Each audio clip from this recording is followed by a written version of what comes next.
अपने बच्चों की रक्षा के लिए और उनके सुखद भविष्य की कामना से रखा जाने वाला जीवित पुत्री का यह जितिया व्रत बहुत ही विशेष होता है। इस दिन माताएं अपनी संतान की रक्षा और कुशलता के लिए निर्जला व्रत रखती हैं। ये व्रत बहुत ही कठिन होता है और इस व्रत के नियमों का पालन पूरे 3 दिन तक किया जाता है। कैलाश पर्वत पर भगवान शंकर माता पार्वती को कथा सुनाते हुए कहते हैं कि आश्विन कृष्ण अष्टमी के दिन उपवास रखकर जो स्त्रियां प्रदोष काल में जीमूत वाहन की पूजा करती हैं तथा कथा सुनने के बाद दक्षिणा देती हैं, वह पुत्रों का पूर्ण सुख प्राप्त करती हैं। व्रत का पारण दूसरे दिन अष्टमी तिथि की समाप्ति के बाद यानी नवमी तिथि में किया जाता है। ये व्रत अपने नाम के अनुरूप ही फल देने वाला है। 2 बहनें थीं जिनमें एक का नाम सुखिया और दूसरी का नाम था दुखिया। दोनों का भाग्य उनके नाम जैसा ही था। दुखिया गरीब थी और बहुत दुखी रहती थी। सुखिया अमीर थी और हमेशा सुख से रहती थी। दोनों एक ही गांव में रहा करती।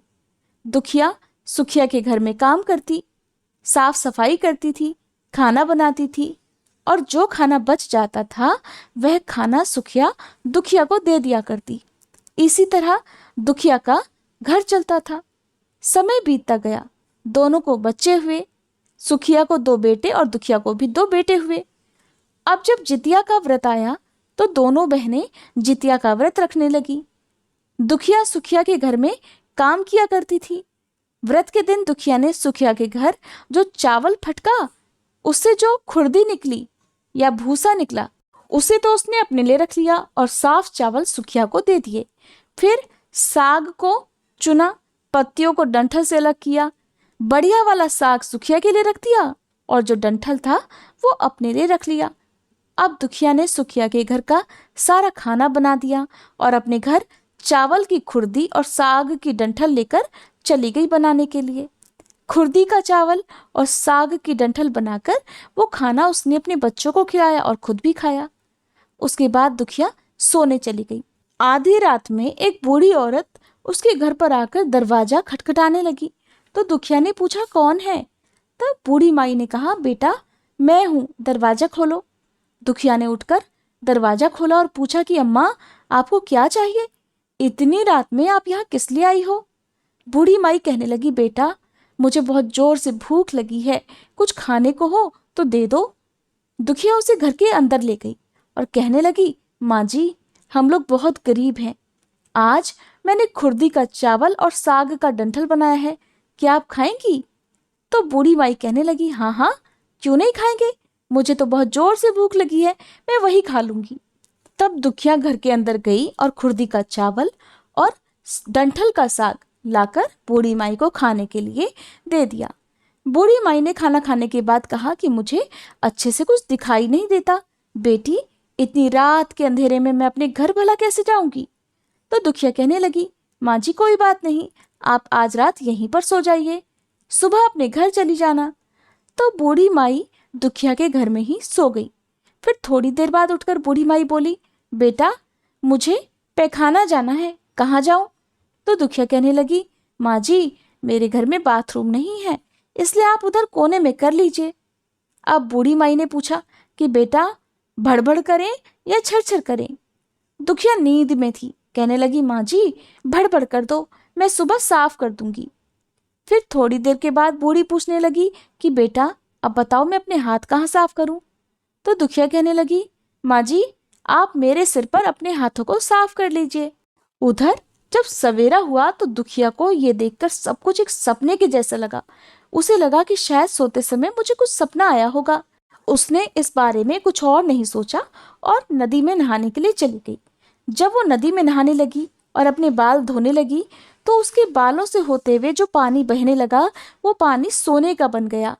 आसपास की सारी महिलाएं ये देखकर हैरान हो गई और कहने लगी, अरे तुम्हारे बालों से तो सोने का पानी गिर रहा है, क्या बात है? फिर तो दुखिया को रात की सारी बात याद आ गई। वो दौड़कर अपने घर की ओर भाग कर गई, ये सोचकर कि उसका घर तो बूढ़ी माई के पैखाने से गंदा हुआ होगा, पहले तो उसे साफ करना होगा। जब वो अपने घर में गई तो देखा कि घर के हर कोने में ढेर सारा सोना बिखरा पड़ा हुआ है। ये सब देखकर दुखिया बहुत खुश हो गई और सोचने लगी कि जीतमान बाबा अर्थात जीमूत महान भगवान की ही ये कृपा है। ये सब जो माता का रूप धारण करके मेरे घर आए और मुझे इतना आशीर्वाद देकर गए।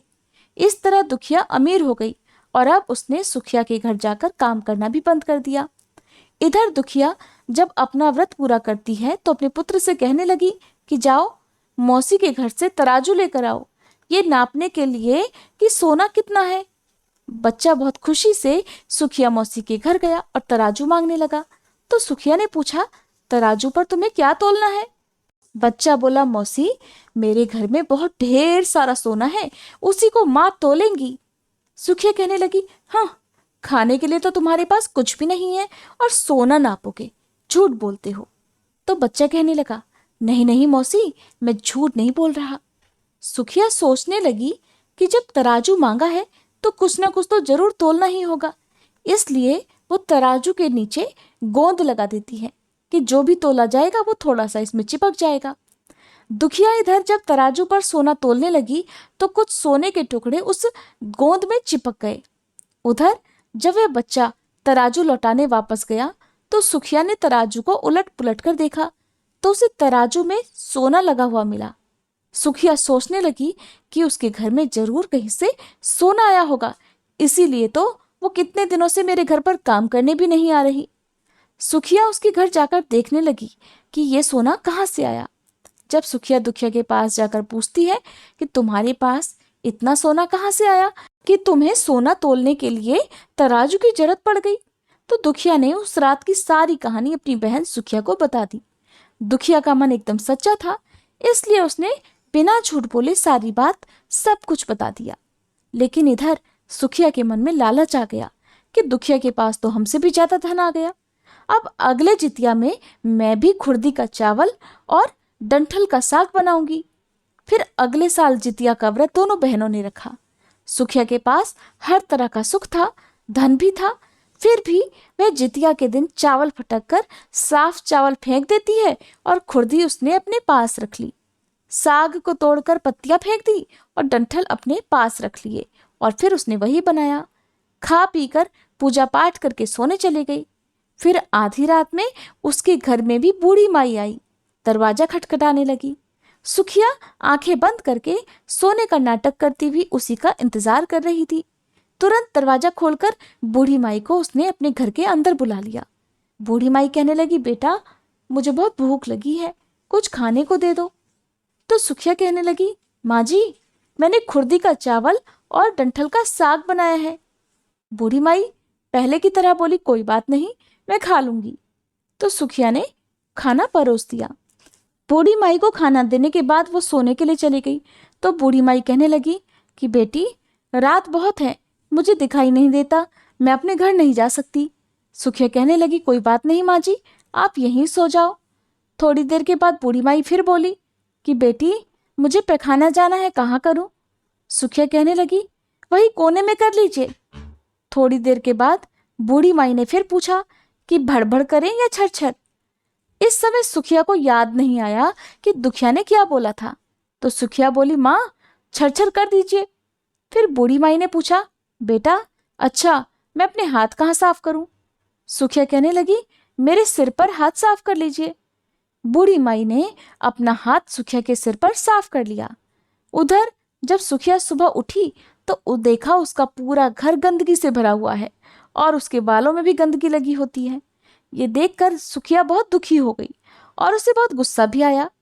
वो अपनी बहन दुखिया को बुलाती है और उस पर बहुत गुस्सा करने लगी।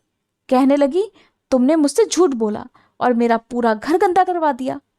तो दुखिया पूछने लगी कि बताओ तुमने क्या कहा था, भड़भड़ या छरछर? तो सुखिया बोली, मैंने तो छरछर करने के लिए कहा था। तो दुखिया कहने लगी, यहीं पर तो तुमने गलती कर दी, तुम्हारे पास तो सब कुछ था, किसी चीज की कमी नहीं थी, फिर भी तुमने लालच किया।